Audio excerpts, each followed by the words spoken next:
Log entry. To catch Scarlet Queen. Position 123 degrees, 8 minutes west, 37 degrees, 31 minutes north.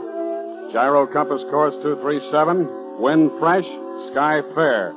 Remarks. Cleared port of San Francisco at 2:30 p.m. Sailing delayed 19 hours due to death of first officer. Cause of death, murder.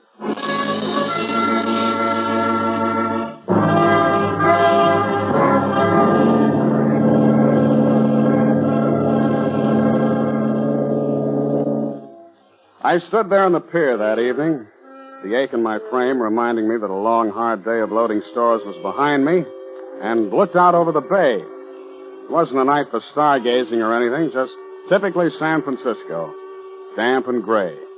The kind most people trade off early for steam heat and drinks in short glasses. But for me, it was good. The Scarlet Queen nudged her fenders against the dock right below me. She looked clean and young in her new white paint with her shining bright work picking up the pier lights like costume jewelry under neon. She was beautiful, and she was mine, all 78 feet of her.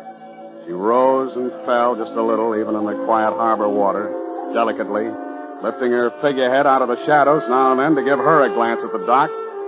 The Scarlet Queen, a fresh young body looking forward from just under the bowsprit.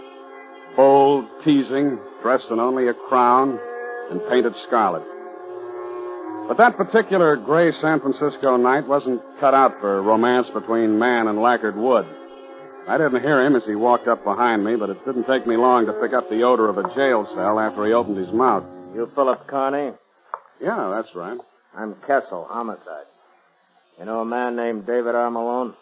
Yeah, he's my chief mate. Who'd he kill? That's not what I'm interested in. I want to know who killed him. Come on, you got a date at headquarters. Wait a minute. This is a little sudden on a full stomach. What happened to him? How was he killed? The books are going to call it murder by a person or persons unknown. Homicide wants to know you better.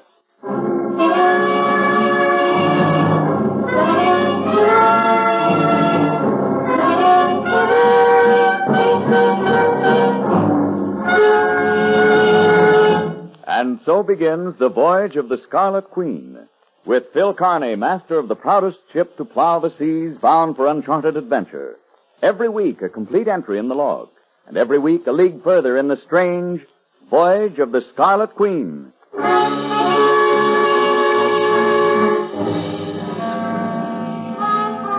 last name, first and middle initial. Carney Philip M. Age? 29. Height? 6'2.5". Weight? 207. Eyes blue, hair brown. Scars or other identifying marks? Yeah, a tattoo. A 3-strand Turk's head in my right bicep. A what? A 3-strand Turk's head. It's a knot. You know, or does somebody else tie your shoelaces? A knot. Kessel, I'm getting awful sick of this. Shut up and answer the question. Address? The schooner Scarlet Queen. Street number? Street number? Well, how on the... Pier 12, berth 2, Embarcadero. Not permanent. That'll be enough for now, O'Brien. That might be a pretty permanent address at that, Carney. Not with me paying the rent. My lease is up day after tomorrow. Well, we'll take care of that. How long had you known Malone?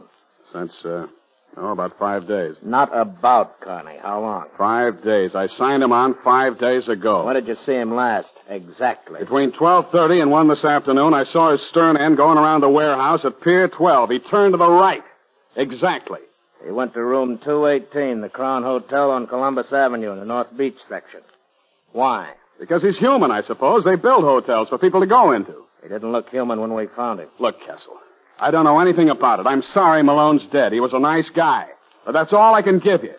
I saw him between 12:30 and 1. The rest of the day I spent loading stores. If you want proof, I've got 4 seamen who worked with me all day. That'll carry me to the time you tap me on the shoulder. What do you want, a halo? Yeah, don't get sore, Connie. Yeah, have a cigarette. No, thanks. All I want's a cab back to the Embarcadero on you. Sure. We'll take care of that. Just a couple of more questions. That patience act fits you about like a bare midriff evening gown. Thanks, Connie. Might not last. What information could Malone have learned on your Scarlet Queen that somebody would go to a lot of trouble to get him out of? What are you talking about, Kessel? Malone was tortured for a good long time. And then somebody slipped or lost their temper. He didn't know anything. He didn't know why $50,000 was deposited in your name last year? I don't know what you're talking about. Hey, Barrett, bring Funston in. The name Funston rang just a faint bell for me, but I recognized the little guy they brought in all right. If there was anybody who knew about my banking business, he did. He worked there in the assistant cashier's office. Down there, he was just another face looking at you through rimless glasses. But here, he looked like trouble. Mr. Funston, is this the man you say received that $50,000 letter of credit? I'm sorry, Mr. Carney, but the police, you know. Yes, sir. He's the man. Remind me to bank someplace else next time. That's all, Mr. Funston. Thank you. I hope you understand, Mr. Carney. I had to answer the question. Goodbye, Funston. It's been grand. You guys have got long noses, haven't you? Uh-huh. When things smell as rotten as this. It was deposited in the San Francisco bank while you were in China with the Marines. Where are you getting this, Kessel? It was sent over as a letter of credit from a firm in Shanghai called Kang and Son. Most of it went to a local shipyard where your Scarlet Queen was built, to a flock of coast companies for your cargo. 50,000 mystery dollars, Connie, and a voyage to nowhere. I won it in a craft game, and my articles say Honolulu. Honolulu, with enough stores aboard for a 2-year cruise. Who do you think you're kidding, Connie? Why don't you talk? Why don't you get tired? You're pumping a lot of bilge flush. You're bluffing your heart out, and you know it. All right, Connie. You can go. But we'll be hearing from you. Sure. I'll send you a postcard from Honolulu. Be a Christmas card by the time you get there. I'll take that cab now, huh? With $50,000 in mystery money, you can pay for it. Now get out of here.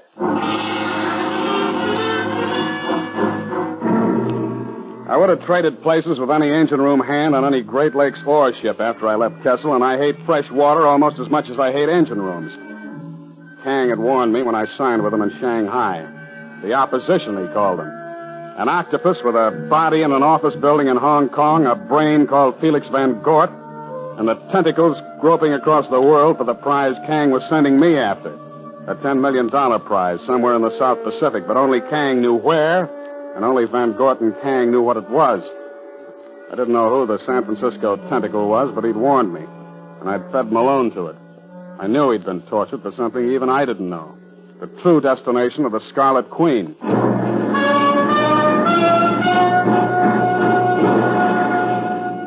I locked my cabin door, closed the ports, and poured a couple of stiff drinks. I checked my naval code on the disposition of the monies and effects of deceased seamen and got Malone's stuff together. In a pocket of one of his coats, I found a match folder from the Gorgonia, a bar advertising pre-war whiskey and continuous entertainment. On the inside was a name, Helen, and the number 218. So I kept it. By 11 the next morning, Malone was written off my books, and my new chief mate was aboard an old salt by the name of Pritchard. By 11:15, Kessel's crack about that Christmas card made sense because the Coast Guard handed me a piece of paper saying my port clearance had been revoked indefinitely. And at 11:30, I was in my cabin cleaning a .45 automatic that I'd gotten out of the habit of wearing, and that's when I met Gallagher. Big Red Gallagher. Hello, Skipper. Who the devil are you, and how'd you get aboard? I wanted to talk to you. I'm Red Gallagher. Where's my gangway watch? He's got orders. Nobody aboard. He tried, Skipper. Don't blame him, but you know how it is. I wanted to talk to you. He didn't have to explain. He held up a hand about the size of a fielder's glove and rubbed the knuckles as if they were bruised. He didn't have to say any more. He was about my size, wearing a shapeless, stained white duck officer's cap, faded dungarees, and a jumper with the sleeves rolled up. His face was heavy-featured, but not flat.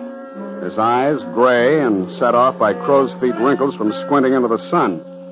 And they were laughing at me. But no harm done, Skipper. He isn't hurt bad. Maybe he wasn't big enough to put you over the side, huh? Now, wait a minute, Skipper. Take it easy. We'll just bust a lot of furniture and lose a lot of skin that way. Don't be so jumpy. All right, unload in a hurry and get out of here, then. What do you want? I hear you're looking for a new chief mate, and I want to sign on. You're about 2 hours too late. What? My new mate signed on. And listen, if anybody told you the way to get a berth is to start knocking the crew around, they gave you the wrong idea. I wouldn't get into a dory with you. Oh, wait a minute, Skipper. I was made for this trip. I've been with sail all my life, and I traded 3 years out of Sydney. I know that South Pacific. How do you know where I'm going? If that Scarlet beauty under your bowsprit hadn't whispered to me, I could have checked your bills of lading and found glass jewelry, knives, and general Pacific trading cargo. You're too nosy for me, Gallagher. That's because I'm interested. Give me the berth, Skipper. What do you say? I say get your sea boots off this ship. I'm manned and loaded and ready to shove as soon as I get clearance. When do you think that'll be, Skipper? What do you mean by that? There you go, getting jumpy again. That was a civil question. I just wanted to know how long, that's all. It'll be as quick as I can make it. Yeah, I guess I can't blame you for that. But maybe it'll be long enough for me to try again. You need me on this ship, Skipper.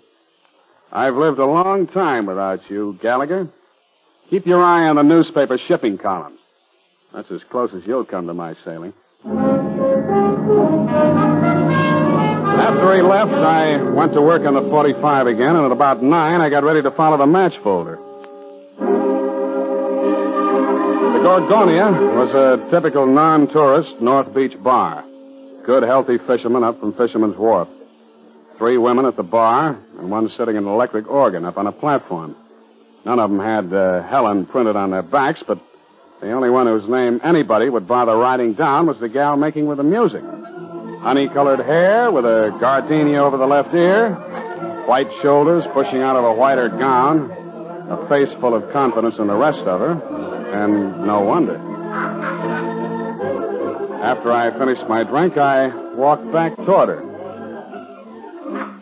Say, excuse me, but would your name be Helen? Well, that's a novel approach, isn't it? Should I get back and try it over with Irene or Penelope? What's the difference? It'd end the same way. Can I play something for you? Oh, this one suits me. If I can talk to you through it. Can't for the life of me see what we'd have to talk about. Maybe some other time we can get around to that.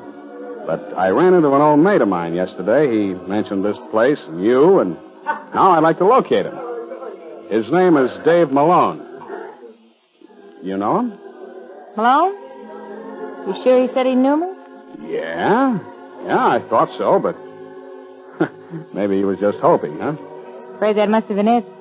Because I don't know any Dave Malone. Yeah, well, it was one of those things. He mentioned your name, so I thought I'd give it a try. But I'll browse around, and maybe I'll come back on my own sometime. I hope you do. I'll be here. Yeah. And wear that dress, will you?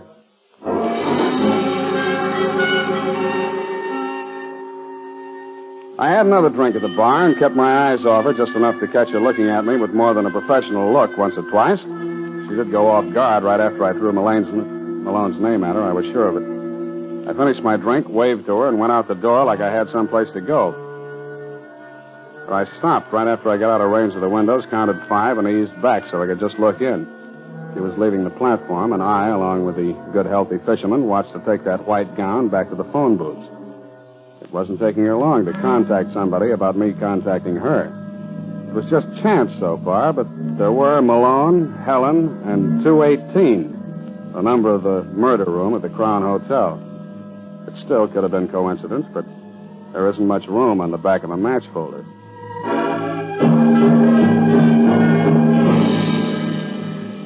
The Crown Hotel was a narrow brownstone front building, squeezed between 2 more narrow brownstone front buildings.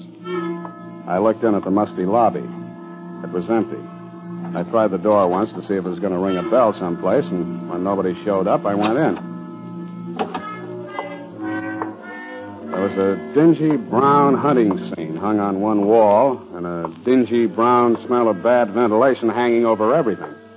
There was an immodest calendar from a Reno gambling club wasting its time behind the desk, and a register book that had seen more lives than Munchausen. I flipped the pages back to the day before, found room 218. It was registered to one John Smith. And then, just on impulse, I flipped back to the current date and found myself on top of the whole mess. There, sprawled in an awkward hand against room 218, was the single name, Gallagher.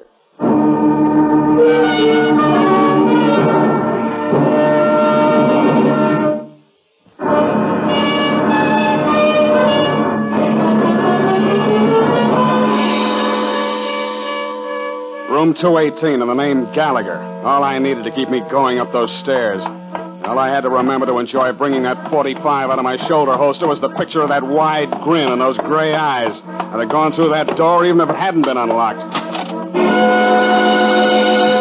Well, Skipper, go on in. I'm in, brother. What's all the hardware for, Skipper? Why are you always aching for a beef when you and I run into one another? Let's stow that warm friendship, shall we? Let's you do a little talking that you mean for a while. I never say anything I don't mean, Skipper. You'll learn that when you know me better. That's what I'm here for, Gallagher, so start saying something you mean. I thought you'd get here before this. What held you up? Something you mean, I said. That's right. I knew you'd be bulling around this neighborhood with your chin out. Why do you think I took this room if I wasn't waiting for you? What interests me most is that you did. Sure. I knew you'd like it, Skipper.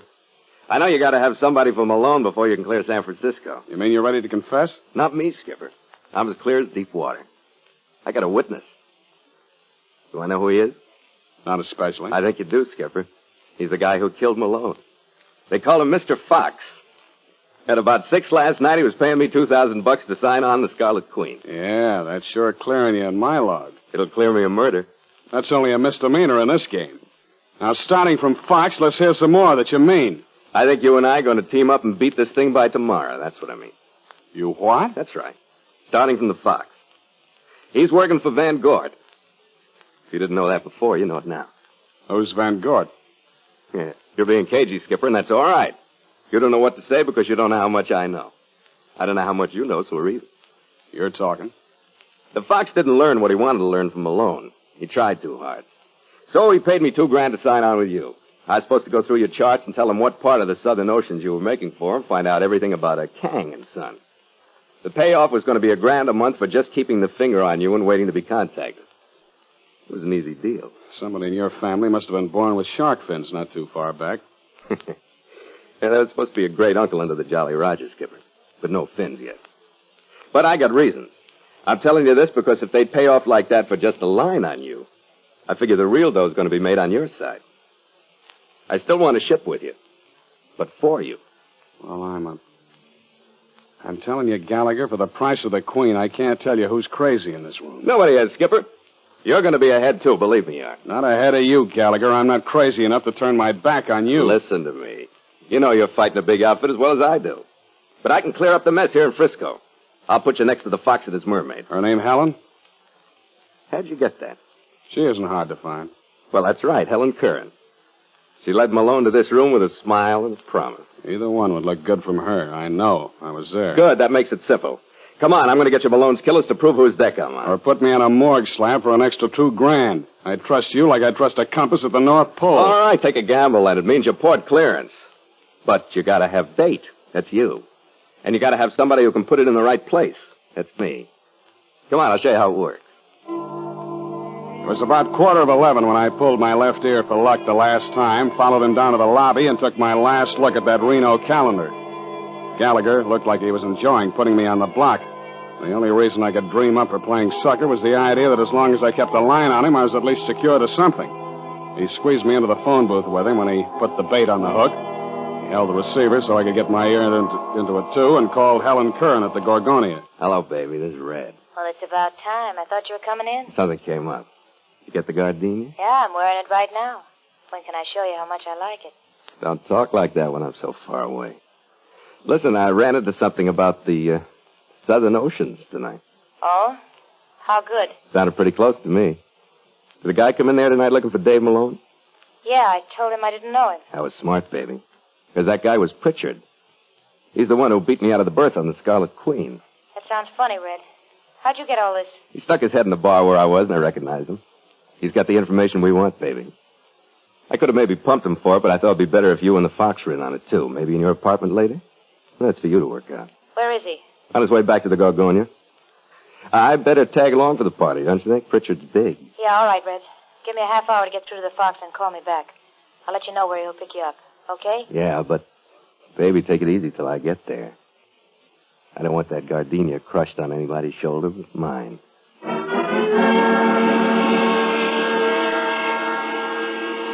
Helen Curran's apartment was in the Beulah Arms on Russian Hill. It was a little overdone and modernizing a setup that was dull mid-Victorian a few years back. Light walls with Venetian blinds, some flamingos and parakeets flying through verdant jungles and framed before they started. And a bedroom to the right that she went into saying something about something comfy. When she came back, I saw clearly that she went for off-the-shoulder hostess gowns, too. Oh. There, now I feel more comfortable. Mm-hmm. What's the matter with me, anyway? Is there something? I always seem to stir the wrong approach in you, or are you just shy? With you don't need an approach. You just move naturally. You aren't shy at all, are you?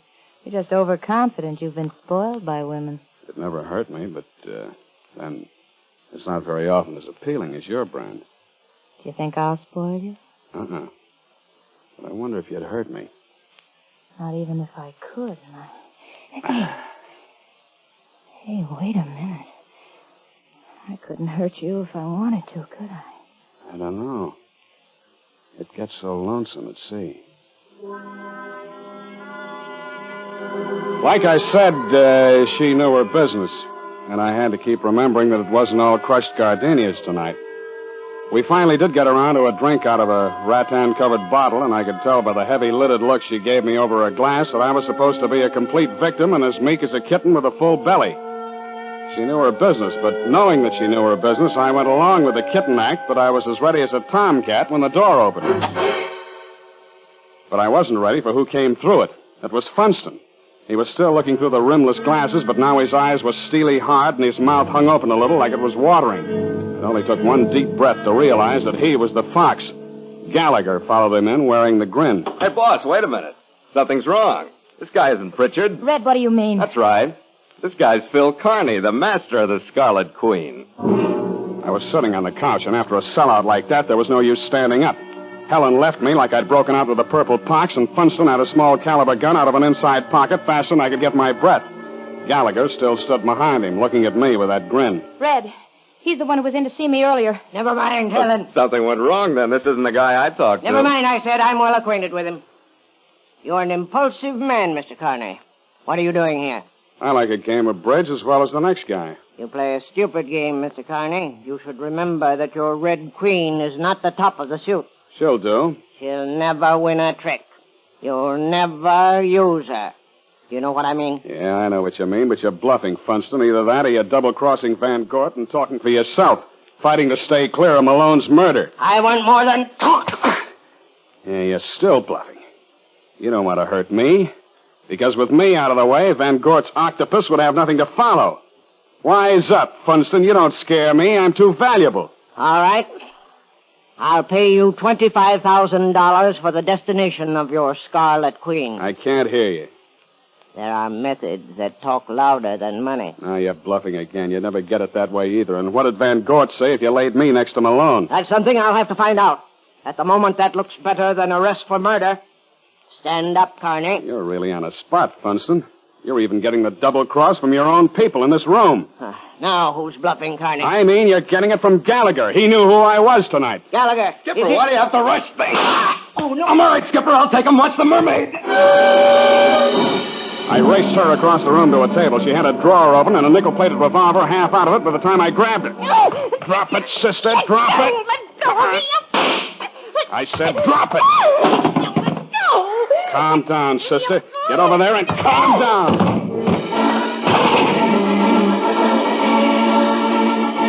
I grabbed her by the arm and tossed her across the room and had that .45 out before she landed. I twisted to look at Funston, and Gallagher had hit him hard enough to keep him from opening until Christmas. He was tangled up with a throw rug and not thinking about a thing. Well, Skipper, there's your port clearance spread all over the room. Yeah. Now, what the devil was the idea of you leaving me to shake hands with that gun of Funston's for so long? I had to do it, Skipper. He knew I didn't have Pritchard up here, and I had to play along till we got ready to move. He knew? Yeah. He had some of his playmates guarding the Scarlet Queen. He knew Pritchard never came ashore tonight. Yeah. But we're a great team, Skipper. We're standing up and they're lying down. I'll agree with you there, Red. Keep them that way, will you? I got a proud call to make to homicide.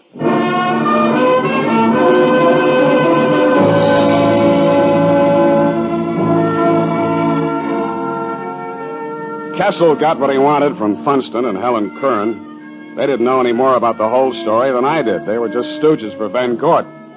What they couldn't answer made Kessel more curious than ever, and I told him what I could under legal pressure, which was just that Kang was sending me someplace for something. Where or what, I didn't know. After Pritchard heard about what we'd been through, he decided he'd like it better on a harbor tug. By 2 the next morning, Gallagher was signed on, and we cast off from Pier 12. We went through the Golden Gate under power, sitting on the wheel box with a bottle between us. We followed the channel buoys out to the Farallones, picking up that good deep-water roll. The Northwest trade started singing through the rigging. I felt like a man getting his back out of a cast and walking again. The crew perked up, too. And they fell to with a will when Gallagher started bawling orders. Stand by to make sail! The men liked him, too. Even the one he'd slugged had a pull from the bottle and shook hands with him. They took their stations at the mainsail. With port sheet! Make sail! Men at the halyards hoisted away smartly, and the peak of the mainsail climbed at the mast, and the white, strong expanse of it bellied out and pulled. I could feel it at the wheel. To the jib sheets, men! Smartly now! The jibsail boomed out, then the mizzen. The Scarlet Queen was glad to be free, too. She took the bone in her teeth and charged every swell as though she were carrying on a one-woman war with the whole Pacific. Is the rig heavy enough for you, Skipper? We're showing 8 knots on the taffrail line. It's good enough. We'll hold her full and by until nightfall and then ease her off some. You got a fine lady here, Skipper. Behaving like a queen. She's right for southern waters. She'd better be, mate. She'd better be. How long are we going to be down there? Well, we may never get there, so who cares how long it'll be? Not me. I'm not married. You are now, mate. To the Scarlet Queen, the bigamist. I'm going to get sick of sharing women with you. But let me take the wheel, will you? We got to have a honeymoon sometime. Sure, take over. Course is 237 on the gyro compass. Got her? Got her. Hey, she's got spirit. She'll get us to Molokai Channel in less than 14 days. That means the Royal Hawaiian Bar in less than 14 nights. What a wife. What a honeymoon. Want a drink, Skipper? After you, mate. After you.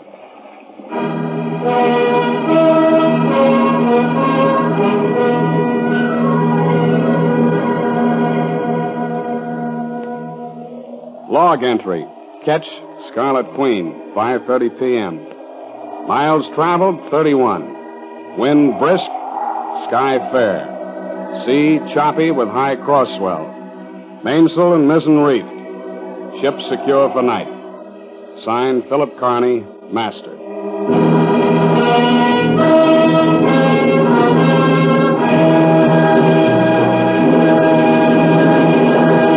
Sail into further adventure on the voyage of the Scarlet Queen next week at this same time.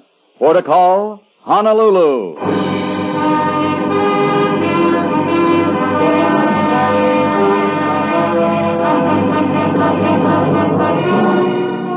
The Voyage of the Scarlet Queen is written by Gil Dowd and Bob Tallman. Howard Duff plays Phil Carney, with Elliot Lewis as Red Gallagher. William Conrad was Inspector Kessel, Junius Matthews was Funston, and Helen was played by Kathy Lewis. Music scored and conducted by Richard Arant. The Scarlet Queen, directed by Jim Burton, is a Command radio production.